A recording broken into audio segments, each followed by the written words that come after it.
Caste-based atrocities in India are not isolated incidents or remnants of the past. They are ongoing, systemic, and documented across states and institutions and everyday life, from something as basic as denial of drinking water and temple entry to social boycotts.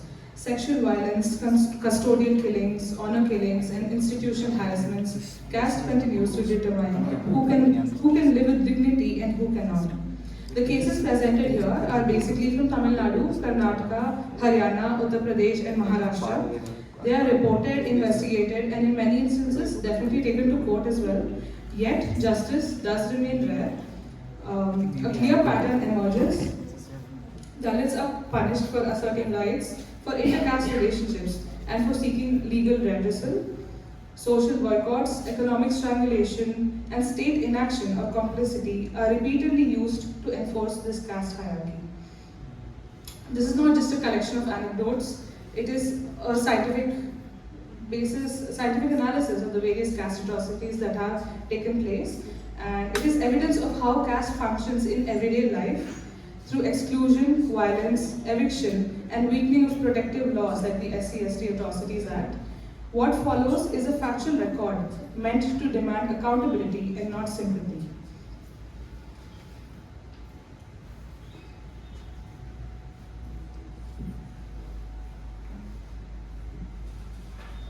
So, beginning with some rural social boycott.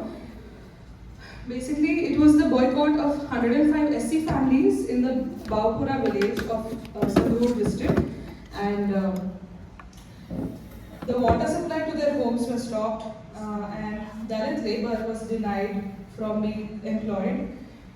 The boycott followed because the SC families began cultivation of 26 acres of panchayat land legally reserved for scheduled caste.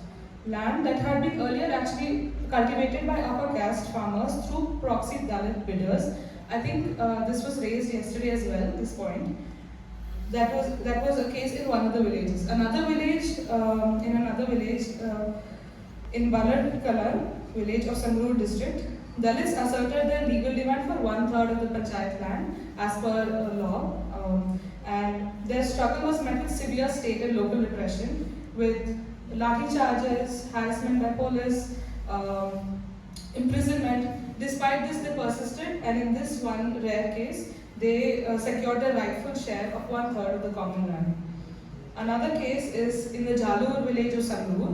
So these are the three villages that have three villages in Sangrur district, where nearly, to name a statistic, 250 of the 600 households are Dalits, but none of them own land over there. So all of the land is basically controlled by the Jat landowners. In October 2016, tensions over panchayat land led to violent attacks on Dalit families. This was a very gruesome case where a 72-year-old Gurdev Kaur was attacked, and her injuries were so fatal that she later succumbed to her injuries. Over 40 women were assaulted, and homes were vandalized, livestock were injured. After this, a social boycott followed in this case as well, where social boycott is basically that milk purchases were stopped, access to fodder, medical treatment, food and daily essentials were denied, forcing many to leave the village.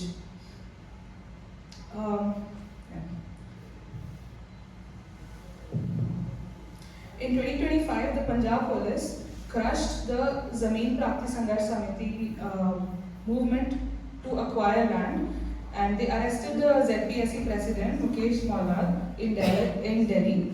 And the arrest comes in connection to several old cases, as they mentioned. But this arrest is one of many where ZPSC leaders have been arrested and served jail times very recently.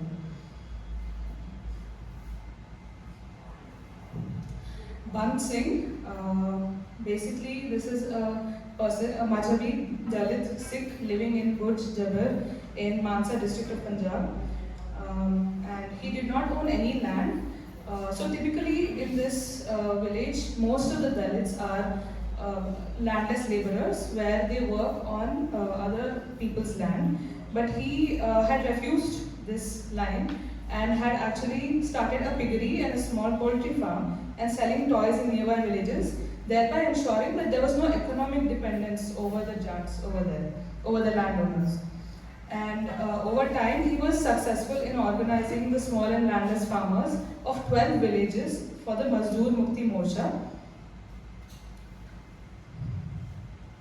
He then started to organize for the Mazdoor Mukti Morcha, and it was in this backdrop where the Jats and the landowners saw him as a threat to their dominance, that his eldest daughter was raped, and there was no sort of immediate justice that was meted out to her. So Ban Singh was offered money not to pursue the case, and his daughter was offered a scooter, all of those things, but he still persevered. He registered the FIR, and it was the first time where justice was served, and he took the powerful men to court, and the court finally convicted the 3 people involved. However, this was not the end. As it might be guessed, Ban Singh's eldest brother, Hansa Singh, was forced to flee the village due to threats. Ban Singh himself was assaulted twice, and coming to the singing torso part of it, the 3rd time that he was assaulted, the assaulters were actually carrying a gun. These assaulters were related to the rapist, and he couldn't do much in the face of this assault, where they beat him up, and by the time he was taken to the hospital doctor actually asked for a bribe, and by the time they could collect the money for a bribe, gangrene had set in. So he lost two of his legs and one arm, and but even till date, his case is one of the most gruesome cases that has happened in recent times. But he still is called the singing torso of Punjab, and has become a Dalit icon of resistance. Bagana social boycott. In Bagana, the case was that there was 280 acres of common land which was meant to be distributed within the whole village for agricultural use. However, the land was allotted exclusively to Jat landowners who received 60 square yards for every acre of their land. However, the Dalit people of the village were asked to pay 1,000 rupees for the same amount of land. And when the Dalit families registered a formal complaint, they were boycotted. The Chamar community was denied work, access to shops, transport, medical care in public spaces. Children were barred from playgrounds, women felt unsafe, and this boycott actually continues even till date. After the social boycott, many marched to the Hisar Secretariat and began an indefinite strike outside the district collector's office, which continued for more than 8 years. And they then shifted to Jantar Mantar, where it still continued, and over time it dissipated.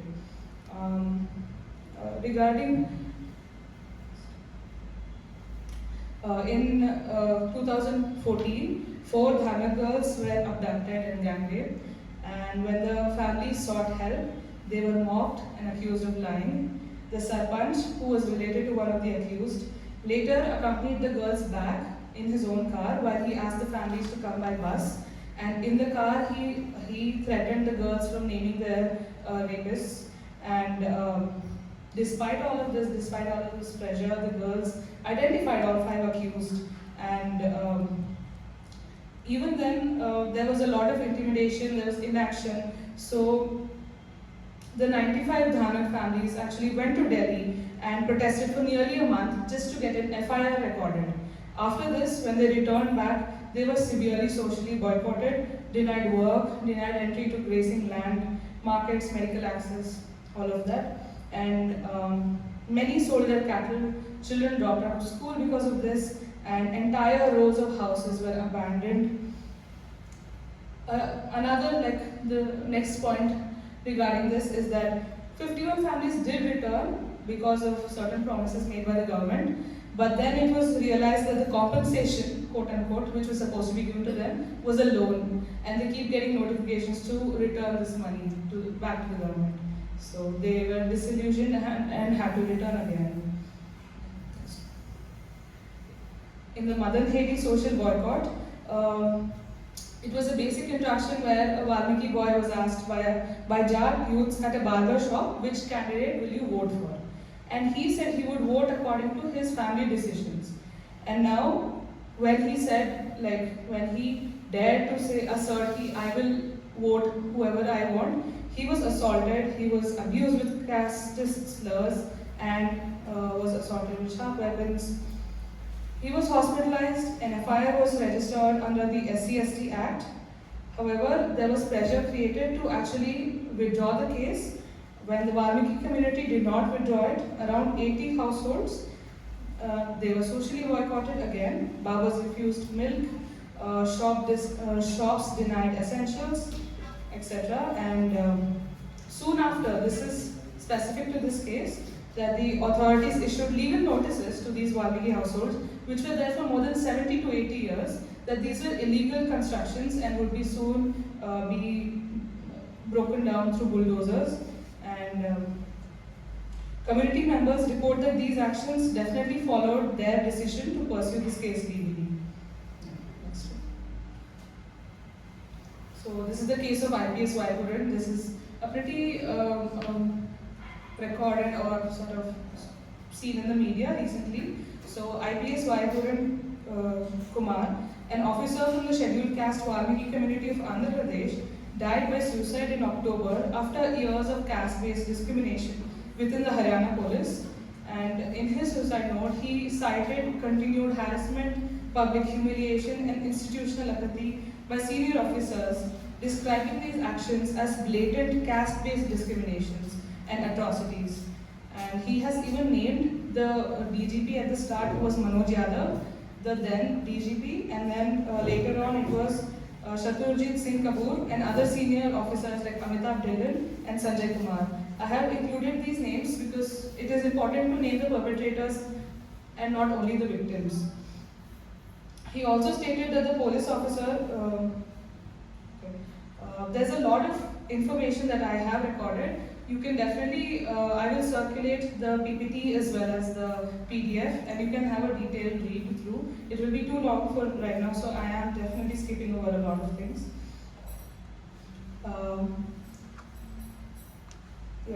The next one. Murder of Ganesh Valmiki by Haryana police.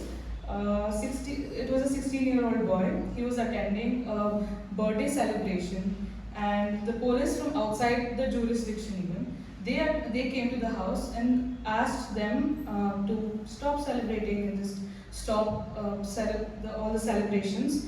And when they did not stop, the youths did not comply, backup was called. The police called backup.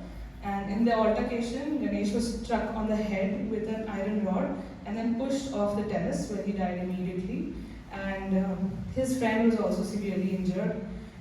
When this case came to light, a lot of protests erupted, and the demand for an FIR, 1 crore rupees compensation, a government job, all of that was done. But this case was politicized a lot, and there was no charges that were put through. In fact, Ganesh's friend, who was actually injured, there was a charge put on him for attempted murder.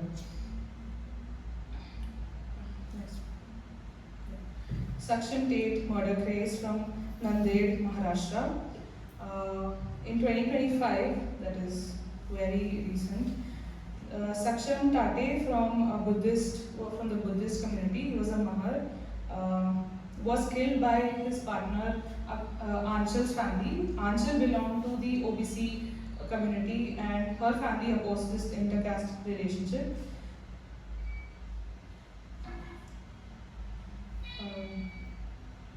The accused are Anchal's father and her brothers. The brother shot Saksham 3 times and struck him with a tile, killing him on the spot.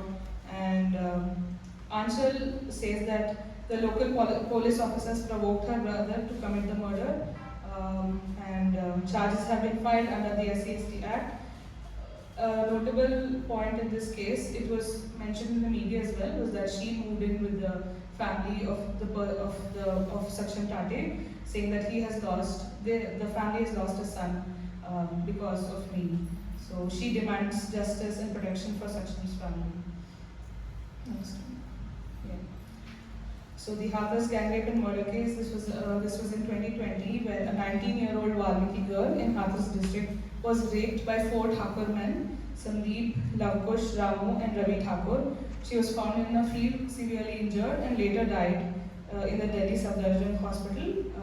Before dying, she gave a dying declaration where she named her perpetrators, and out of 4, 3 were released and 1 was convicted for culpable homicide.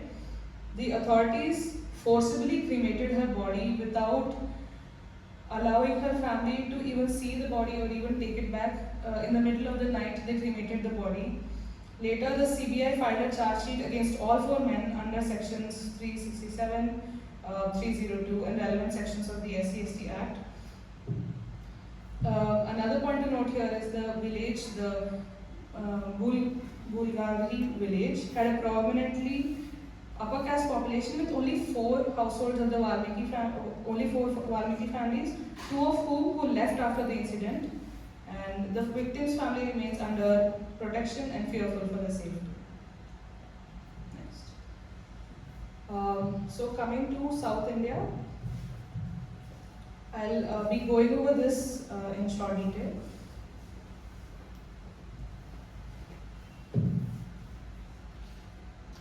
The Vengarwayal drinking water contamination case, where an overhead drinking water tank supplying water to Dalit households was found to have been contaminated with human excreta. The incident resulted in widespread public concern and official investigation.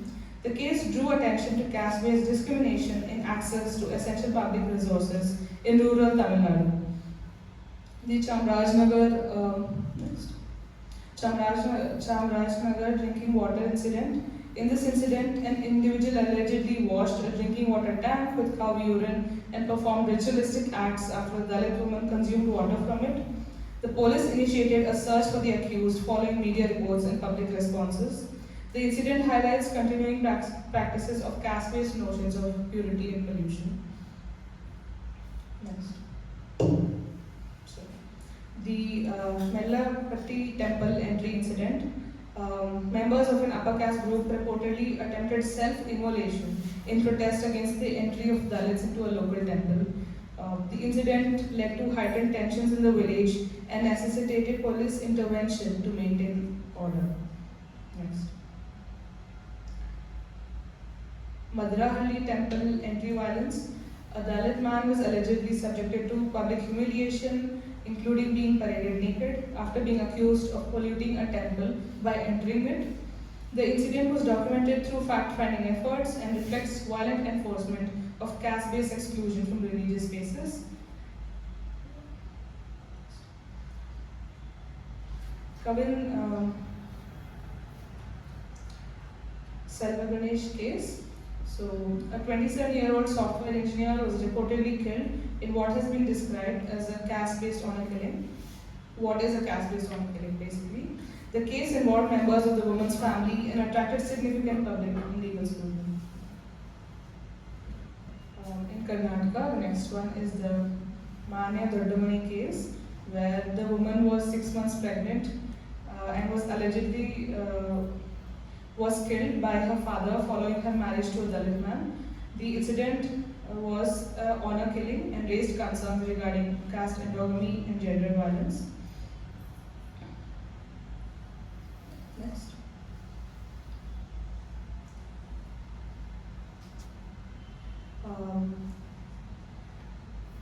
In this case, a Dalit student studying in class 12 faced sustained harassment by classmates from an intermediate caste. Subsequently, the student and his sister were attacked with sharp weapons at their residence, resulting in serious injuries. This incident has received extensive media coverage. Next. Kemparanahalli assault case. So, a 14-year-old Dalit boy was tied to a street pole and assaulted by a group of upper caste individuals. When his mother intervened, she was also assaulted. The incident was documented as part of a broader reporting on caste-based violence in the district. So these are few of the cases that we have taken for South India. My co-presenter who was supposed to present this is not present here, so I just covered it in as much detail as was possible. Coming to the forms of caste atrocities. This is a sort of summary of all that I've said till now, where the first point being social exclusion. The enforcement of endogamy and social exclusion is central to the caste system, evident in the killings of Saksham Tate, Kavin Selva Ganesh and Manya Doddamani for intercaste marriage. The sustained social exclusion faced by IPS Vaikuran and which led him to commit suicide. Other instances of social exclusion include denial of access to public resources, as in the drinking water contamination cases that I mentioned, and the temple entry incidents. Social boycotts are imposed on Dalits, preventing them from doing daily work, which shows how Dalits are economically dependent on Savarnas and dominant castes. Sexual violence and feudal violence. Feudal violence is unleashed when Dalits assert their constitutionally guaranteed rights, as seen in the Sangrur and Bagana social boycott case. Land ownership has historically been denied to the Dalits, and basically to maintain economic dependence, and any attempts to cultivate panchayati or common land disputes are entrenched in feudal relations.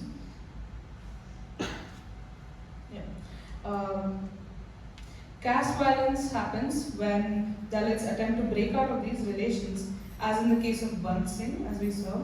Social exclusions and violence against Dalits are also seen in schools and colleges. Sexual violence against Dalit women and girls, such as in the Bhagana gang rapes. Sexual violence against Dalit women and girls, such as in the Bagana gang rapes, is a weapon used to keep Dalits in their place, quote unquote, in their place, punishing assertion and denying them rights and the right to live with dignity. Next. Eviction. The eviction from Adivasis from forests in the name of development, as in Nagarhode, shows how caste is deeply connected with imperialist plunder. Adivasis are evicted from forests, denied entry, and forced to work upon the land of these feudal lords. The forests are encroached upon by big capitalists who are mainly Savarnas, and Dalits are evicted from their houses by declaring their land or houses as illegal, as seen in the Madan Hedi social boycott. State repression. The police act as feudal goons when dealing with Dalits. Custodial murders, such as that of the Somnath Suryavanshi and Ganesh Valmiki, which are other cases, reveal how police act as enforcers of the caste order, and leaders of the Dalit movement are trapped in fabricated charges to stop the movement, as in the case of the ZPSE leaders. So we can see here that the social exclusion, sexual and feudal violence, evictions and state aggressions are some of the forms in which caste atrocities manifest. Historically, social exclusion, subordination by violence, and denying property rights are the ways by which the caste system has thrived and is still thriving today. Before this, I would just like to add a point, since we do have some time, that how I had just added this in a hope that I'll be able to say it. It all depended on time. So the mechanism how SC/ST, the Atrocity Act, which is a legal act, is made weaker now. Just a rundown of how these acts are first registered. So every police station receives performers, which according to a lawyer we spoke to, they are not given for any other category of complaint. So basically these are forms to register the SC/ST Atrocity Prevention Act cases. And once the FIR is registered, investigation process starts. A high-ranking police officer usually meets the victim's family. Now, why he meets them? To basically arrive at a compromise. If the victim is a female and the crime is of a sexual nature, they often say it might degrade the family's name, or that you might never be able to marry and have a good life after this. For other complaints, they might say that the complaint could degrade the village's atmosphere or impact the accused's future. These are some ways a compromise is tried to be achieved, and it is often suggested to settle things outside the police station.